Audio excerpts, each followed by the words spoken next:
संगत जी, अगर हम गुरु ग्रंथ साहिब में 12 माह के भाव को देखें तो वैसाख केवल एक महीना नहीं है।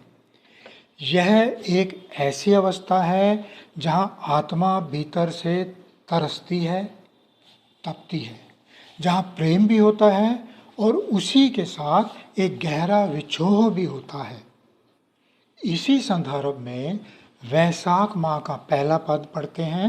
वैसाख धीरन क्यों वाढ़िया, जिन्ना प्रेम विछोह, हरि साजन पुरख विसार कै, लग्गी माया धो। संगत जी, वैसाख का महीना है तप का, धैर्य का और भीतर झांकने का समय। गुरुवाणी एक गूढ़ प्रश्न से शुरुआत करती है कि धीरज कैसे बढ़ता है।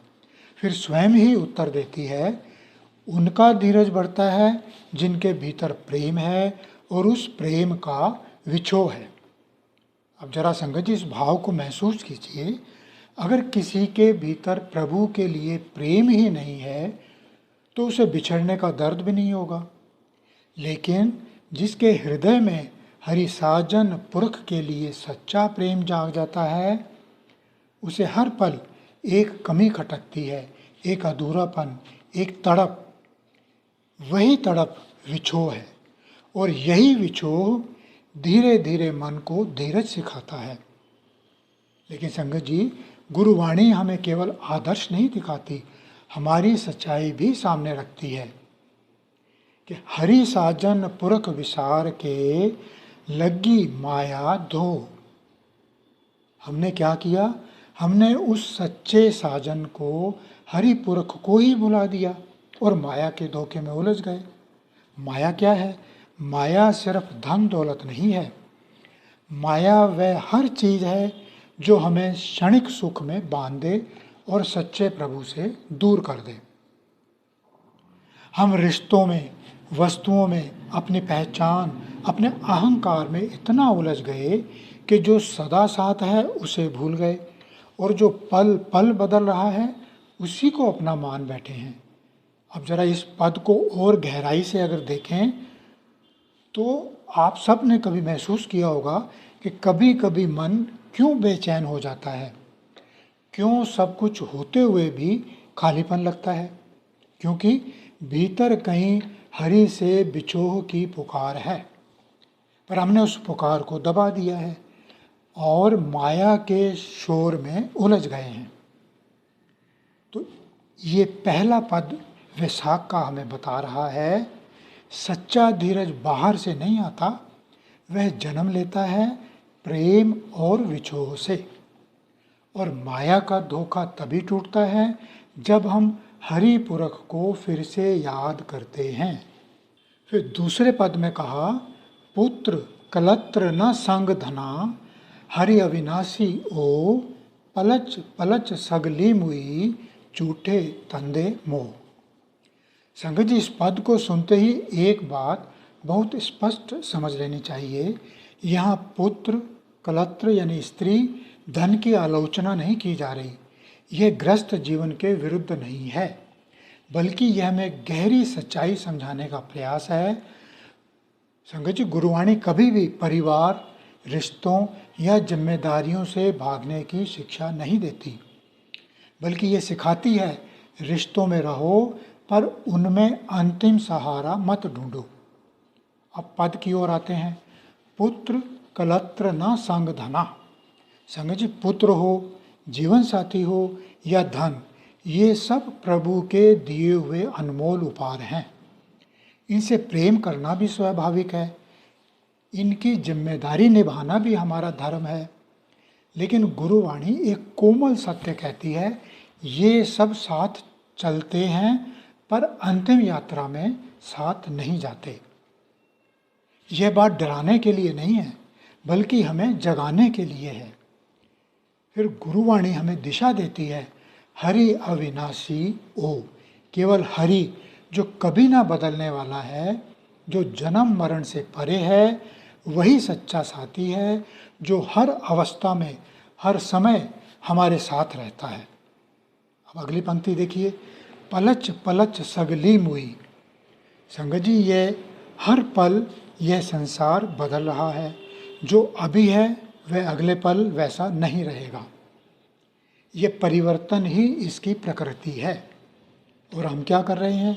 झूठे तंदय मोह। हम इस बदलते हुए संसार को स्थायी मानकर उसमें उलझ जाते हैं और यही मोह हमें सच्चे सहारे से दूर कर देता है। समझिए, अब इसे एक संतुलित दृष्टिकोण से अगर समझें तो परिवार छोड़ने की बात नहीं है, बल्कि परिवार में रहते हुए सच्चे सहारे को पहचानने की बात है। रिश्तों से प्रेम करो, पर उनसे पूर्णता की अपेक्षा मत रखो, क्योंकि पूर्णता केवल हरि में है, सतगुरु में है। इस पद का कोमल सार यही है कि परिवार हमारा कर्तव्य है, पर परम सहारा नहीं। धन साधन है, पर सत्य नहीं, और हरि वही एकमात्र अविनाशी सत्य है। अगले पद में कहा, इक्कस हरि के नाम बिन अग्गे लई अहि खो, दयु विसारी विघूचना प्रभु बिन अवर न को। संगत जी, अब गुरुवाणी हमें एक कदम और आगे ले जाती है। पहले बताया क्या साथ नहीं जाएगा, अब गुरुवाणी हमें बता रही है फिर साथ क्या जाएगा। एकस हरि के नाम बिन, उस एक हरि के नाम के बिना। यहाँ एकस शब्द बहुत महत्वपूर्ण है। एक ही, केवल एक ओंकार, कोई दूसरा सहारा नहीं, कोई दूसरा विकल्प नहीं। अग्गे लई को। संगत जी, अग्गे यानी आगे। जब यह जीवन समाप्त होगा तो कोह का अर्थ है एक प्रकार का अंधकार, एक गहराई। गुरुवाणी संकेत देती है, अगर हरि का नाम साथ नहीं है तो आगे भटकाव, अज्ञान और खालीपन है। दूसरी पंक्ति है, दयु विसार विघूचना। दयु यानी कि दयालु प्रभु, विसार यानी उसे भूल जाना। जब हम उस दयालु प्रभु को भूल जाते हैं तो विघूचना होता है, मन का उलझना, बिखर जाना, बेचैनी में पड़ जाना। संगत जी, ये बहुत सूक्ष्म सत्य है। जब तक मन हरि से जुड़ा है वह स्थिर रहता है।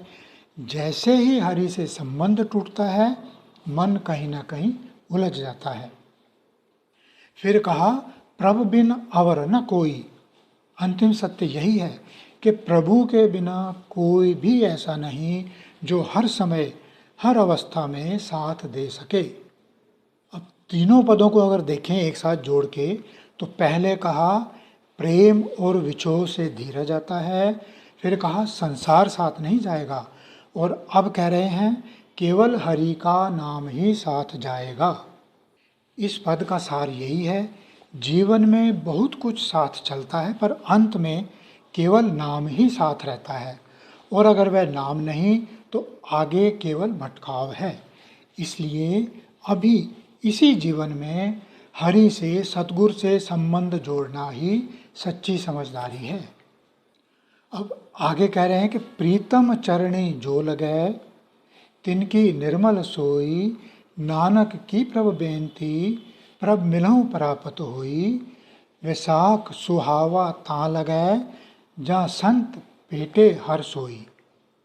संगत जी, अब तक हमने देखा, हमें वैसाख माह में ये बताया गुरुवाणी में क्या नश्वर है, क्या साथ नहीं जाएगा, और क्या सच्चा सहारा है। और अब इस पद में मार्ग दिखाया जा रहा है और मंजिल भी।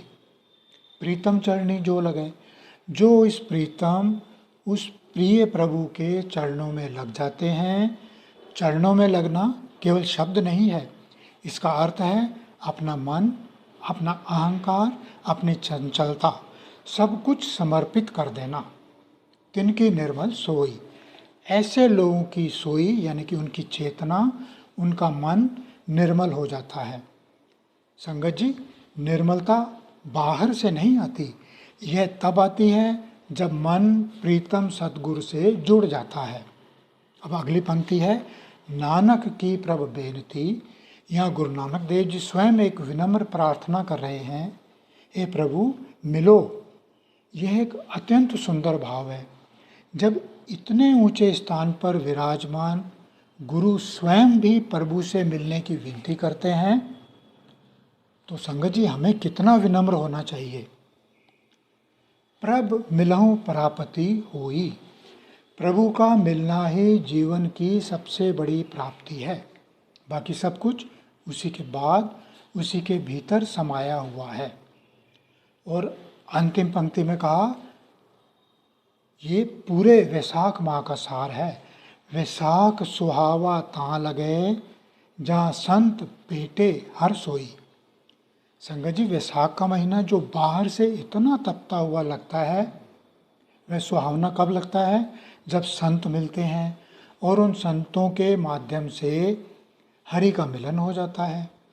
यहाँ संत का अर्थ केवल व्यक्ति नहीं, वह कोई भी हो सकता है जो हमें हरि से जोड़ दे, जो हमारे भीतर नाम जगा दे, जो हमारे जीवन की दिशा बदल दे।